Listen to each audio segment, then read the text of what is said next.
नमस्कार दोस्तों, स्वागत आप सभी का। मैं हूं मुकेश। दोस्तों, हम पढ़ रहे हैं नंबर सिस्टम, संख्या पद्धति। इसके हम 2 पार्ट पढ़ चुके हैं। प्रथम पार्ट में हमने पढ़ा था रूल्स ऑफ डिविजिबिलिटी और टाइप्स ऑफ नंबर, विभाजकता के नियम और संख्याओं के प्रकार से संबंधित हमने वहाँ पे डिटेल से पढ़ा था। सेकंड पार्ट में हमने पढ़ा था find out unit digit number, यानी कि इकाई का अंक ज्ञात करना, और उससे संबंधित सभी सवालों का अध्ययन हमने वहाँ किया था। यदि आपने वो दोनों वीडियो अब तक नहीं देखे तो डिस्क्रिप्शन में लिंक डाल दूंगा, साथ ही साथ आई बटन पे मैं उनका लिंक डाल दूंगा, तो वहाँ से भी आके जाकर आप देख सकते हो। यदि वो दोनों वीडियो आपने नहीं देखे हैं तो इस तीसरी वीडियो को आप सीधा देख सकते हैं। उनका इम्पैक्ट इस वीडियो पर नहीं पड़ेगा। ऐसा नहीं है कि वो 2 वीडियो आपने नहीं देखे तो ये समझ में नहीं आएगा। तो संख्या पद्धति के तीसरे वीडियो पार्ट में हम पढ़ेंगे योगफल यानी कि जोड़ने पर आधारित सवाल। इसमें क्या होगा, कोई ना कोई नंबर सीरीज आपको, संख्याओं की श्रृंखला आपको देखने के लिए मिलेगी और आपसे कहा जाएगा कि इनका योग ज्ञात कीजिए। तो इसी प्रकार के सवाल हम इस वीडियो पार्ट में पढ़ने वाले हैं। सारे इंपॉर्टेंट सवाल जो कि एग्जाम में आ चुके हैं, आने वाले हैं, उन सभी का अध्ययन करेंगे। उम्मीद है आपको ये वीडियो बहुत पसंद आएगा, लेकिन आप लास्ट तक ज़रूर देखिएगा, तब कुछ आपको पूरा का पूरा समझ में आएगा और एग्ज़ाम में कोई भी सवाल ऐसा नहीं रहेगा जो आप ना कर पाओ।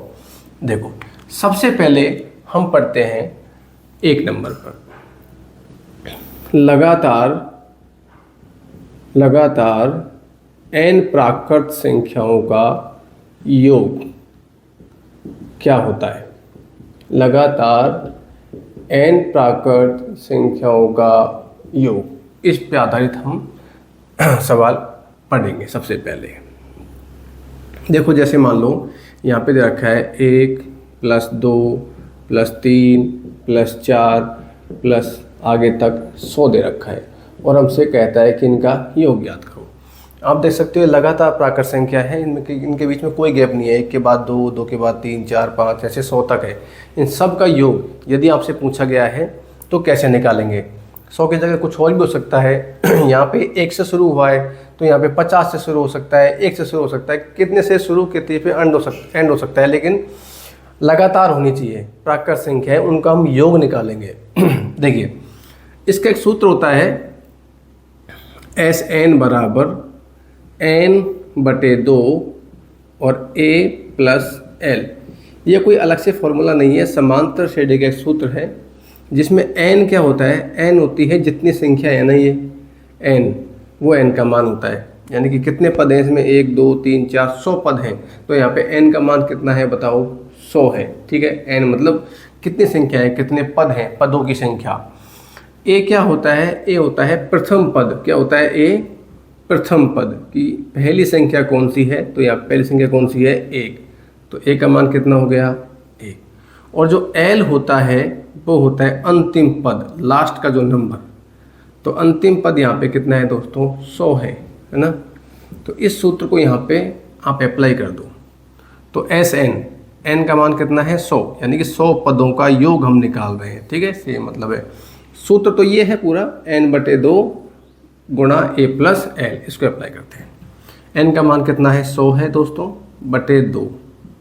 ठीक है, a का मान कितना है, 1 है, और l अंतिम पद जो है वो कितना है, 100 है। तो यहाँ पे कट जाएगा, कितने बार कटेगा, 50 बार कटेगा। तो 50 गुणा ये कितना हो गया, 101। तो इसको हम गुणा करेंगे तो 1 तो 0 आ गया। ठीक है, और ये हो जाएगा 105 गुणा 5, तो ये आ गया 505। तो ये हमारा हो जाएगा, इनका 1 से लेकर 100 तक के जो पद हैं उनका योग हो जाएगा 5050। ठीक है, सूत्र दोबारा देख लो, n/2 a + l। तो 100 में 2 का भाग दिया, 50 आया। 50 को मैंने गुणा किया किससे, 101 से। तो एक तो ये 0 आ गया और 101 गुणा 5 505 आ गया। तो ये n प्राकृत संख्याओं का योग का सूत्र है। अब हम दूसरा नंबर जो पढ़ने वाले हैं वो ये है कि लगातार, जैसे इस पे एक और देख लो, मान लो इसी पे एक सवाल देख लेते हैं पहले, इसको हम बाद में करेंगे, आपको और बेटर समझ में आ जाएगा। मान लो 1 की जगह यहाँ पे होता है 51 होता है ना, 51 से 100 तक लगातार संख्याओं का योग करना है हमें, लगातार, और इनका करना है योग। ठीक है। तो सूत्र क्या कहता है बताओ, n/2, यानी कि 51 से लेकर 100 तक कितनी संख्याएं हैं, 51 से लेकर 100 तक संख्या है 50, तो 50/2। a का मान कितना है, 51, ठीक है। और जो l है, अंतिम पद है, वो कितना है, 100 है। तो हमारे पास ये कट गया 25 बार, तो हमारे पास संख्या आई 25 × 151। तो गुणा करते हैं इसको, 25 से कम 25 का, 5 का हासिल की 2, 25 पंजे 125 और 2 127 का, 7 का हासिल 12, 25 से कम 25 और 12 होते हैं 37। तो ये इनका योग आ गया। इनको ऐसे हल कर सकते हैं। जब लगातार n प्राकृत संख्याओं का योग आपसे पूछे तो आपको फॉर्मूला लगाना है n/2 a + l, ठीक है। n क्या है, पदों की संख्या, संख्याओं की संख्या कितनी है, a क्या है, प्रथम पद है, l क्या है, अंतिम पद है। तो फर्स्ट टाइप का मैंने सवाल आपको यहाँ पे बताया। सेकंड टाइप के सवाल देखो कैसे आते हैं, प्राकृत संख्याओं के बारे में देखते हैं। सेकंड पार्ट में आप देखिए, पहले पार्ट में क्या पढ़ा था, लगातार n संख्याओं का योग हम कैसे निकालते हैं, लगातार होनी चाहिए। यहाँ पे हम क्या देखेंगे, जैसे लगातार सम संख्याओं का योग, कैसी संख्याओं का, सम संख्याओं का। अब सम की जगह मान लो आपसे पूछ लिया तीसरे टाइप के सवालों में, लगातार विषम संख्याओं का योग, ये भी तो पूछ सकता है। लगातार सम संख्याओं का योग, लगातार विषम संख्याओं का योग। जैसे मैं यहाँ पे सवाल ले देता हूँ, मान लो आपसे कोई कहे कि 1 से 100 तक की जो विषम संख्याएं, सॉरी यहाँ पे सम की बात कर रहे हैं हम, तो सम संख्याओं का हमें निकालना है योग 1 से 100 तक। तो इसका जो फॉर्मूला होता है दोस्तों, वो होता है n+1, ये फॉर्मूला होता है, ठीक है। तो यहाँ पे आप ये देखो कि 1 से 50 तक सम संख्याएं कितनी हैं, 1 से 50 तक, 1 से 50 तक संख्या है, सम संख्याएं 50, 50 तो सम है और 50 क्या है, विषम है। तो n का मान यहाँ पे हो जाएगा 50, सम के लिए भी और विषम के लिए भी n का मान तो क्या होगा, 50 ही होगा। तो यहाँ पे 50 रखते हैं, 50 और 50 + 1, तो यहाँ पे आ जाएगा 50 × 51। तो 1 तो 0, 5 एकम 5 और 5 पंजे 25। तो यहाँ पे आंसर आ गया 2550। इसी प्रकार विषम की बात करें तो विषम संख्याओं का जो योग का सूत्र होता है दोस्तों, सम का तो क्या होता है n+1, ठीक है, और विषम का होता है n⁻2, ठीक है। लगातार जब हमने संख्याओं का योग पढ़ा था तो क्या पढ़ा था, n/2 कोष्टक a + l, ठीक है। तो n का मान भी 50 है भाई, 1 से लेकर 100 तक की बात कर रहा हूँ मैं, इस सवाल में भी और इसमें भी, ठीक है। तो 1 से 100 तक संख्या कितनी है, सम 50 है, विषम भी कितनी है, 50 है। तो यहाँ पे हो जाएगा 50⁻2 यानी कि 2500। तो ये हो गई हमारी लगातार n सम संख्याओं का योग, लगातार विषम संख्याओं का योग हो गया। 4th नंबर का जो सवाल बन सकता है वो क्या बन सकता है, देखो मान लो आपसे कोई पूछे लगातार n प्राकृत संख्याओं के वर्गों का योग। अब की बात किसका योग कर रहे हैं, वर्गों का योग। तो इसका फॉर्मूला होता है दोस्तों n+1 2n+1/6। जैसे मैं यहाँ पे आपको बताता हूँ, जैसे मान लो 1 से लेकर मान लो 10 तक की बात करें कि 1 से 10 तक की जो संख्याएं हैं उनके वर्गों का योग बताओ। किनका योग, वर्गों का योग आपको बताना है।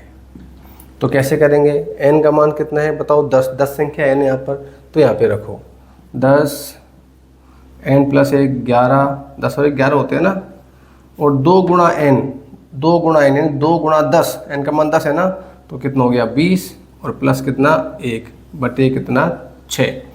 तो आप यहाँ पे देखो ये हो गया 21 है ना, 21 हो गया ये, और 21 को गुणा करो 10 से तो कितना आता है 210, और गुणा करो 11 से और बटे 6। ठीक है, तो ये आ गया 1 तो 0, 11 एकम 11 का 1 का हासिल की 1, 11 दूनी 22 और 1 23। अब इसमें हम भाग देंगे 6 का। देखो 6 3 18, कितना बचेगा बताओ? 5 और 1 51। ठीक है, तो 51 और 51 भाग दो आप किसका? 6 का, तो 6 × 48, तो कितना बचेगा? 3 और 6 पंजे 30। तो यहाँ पे आंसर आ गया 385। तो 1 से लेकर 10 तक की जो संख्याओं को मैं योग करूँगा तो आएगा 385। और देखते हैं इस प्रकार के कितने सवाल एग्जाम में बन सकते हैं। नेक्स्ट पॉइंट हम पढ़ेंगे लगातार n सम या विषम या तो सम या विषम संख्याओं के वर्गों का योग, ये हम पढ़ने वाले हैं। चौथे पॉइंट में हमने क्या पढ़ा था? लगातार n प्राकृत संख्याओं के वर्गों का योग। वहाँ पे सम भी शामिल थी, विषम भी शामिल थी, लेकिन यहाँ पे सम और विषम को अलग अलग पढ़ने वाले हैं। तो लगातार n सम संख्याओं का वर्ग का योग पूछे आपसे, लगातार n विषम संख्याओं के वर्गों का योग पूछे, दोनों ही कंडीशन में सूत्र एक ही होगा। और वो सूत्र क्या होता है? n 4n² - 1/3। n क्या होती है? पदों की संख्या, यानी कि संख्याएं कितनी हैं। ठीक है, जैसे सवाल है, मैं लिखता हूँ यहाँ पर 1 का वर्ग, 3 का वर्ग, 5 का वर्ग, प्लस ऐसे चलते जाओ, लास्ट में मैंने लिख दिया मान लो 19 का वर्ग, और इनका योग पूछा है। तो 1 से लेकर 19 तक कितनी संख्याएं हैं जो विषम हैं? तो हम देख सकते हो 10 संख्याएं होंगी जो विषम होंगी। ठीक है, तो देखते हैं। तो n का मान कितना आ गया यहाँ पर? 10। ठीक है, क्योंकि 1 से लेकर 19 तक जो संख्याएं होती हैं विषम, वो कितनी है? 10 है। ठीक है, अब ये सूत्र जो मैंने लिखा है यहाँ पर, ये सम संख्याओं के लिए भी वही लगेगा और विषम संख्याओं के लिए भी वही लगेगा। ध्यान रखना है, n का मान संख्या काउंट करनी है आपको, संख्याएं कितनी है वो रखना है। तो यहाँ पे रखें n का मान है यहाँ पर 10, तो 10 4 गुणा, ये गुणा है, डॉट नहीं है, n की घात 2, तो n कितना है? 10, और 10 की घात 2 होता है 100 -1/3। तो अब यहाँ पे देखना आप, ये हो गया 10 और ये 4 गुणा 100 कितना हो गया? 400, और 400 में से 1 गया तो कितना बचेगा? 399 बटे कितना? 3। तो 3 से कैंसिल करो इसको, 3 एकम 3, 3 3 9, 3 3 9, तो यहाँ पे आ गया 1330। यानी कि 1 से लेकर 19 तक की संख्याएं जो विषम है उनके योग करेंगे तो हम कितना आएगा? 330 आएगा। 6 नंबर का पॉइंट हम देखते हैं। इसमें लगातार, जैसे हमसे पूछा जाए लगातार n प्राकृत संख्याओं के, अब वर्ग नहीं, किसकी बात कर रहे हैं? घनों का योग, यानी कि क्यूब की बात कर रहे हैं। इसका सूत्र क्या होता है? देखो n n+1/2 की पावर 2। जैसे मैं सूत्र लिख देता हूँ, 1 से लेकर 10 तक, चलो 7 तक कर लेते हैं, 1 से लेकर 7 तक घनों का योग निकालना है। जैसे 1 का घन प्लस 2 का घन प्लस 3 का घन प्लस 4 का घन प्लस 5 का घन प्लस 6 का घन प्लस 7 का घन, इन सब का योग निकालना है। यानी कि ऐसे घन का मतलब पावर 3, ऐसे करके लास्ट में क्या है? 7 का घन, इसका निकालना है। तो सूत्र में रखते हैं। देखो इसमें n का मान कितना है बताओ? 7 है, तो 7। ठीक है, n+1, 7 + 1 8 हो गया, बटे कितना? 2, और सब की घात कितनी हो गई? 2 हो गई।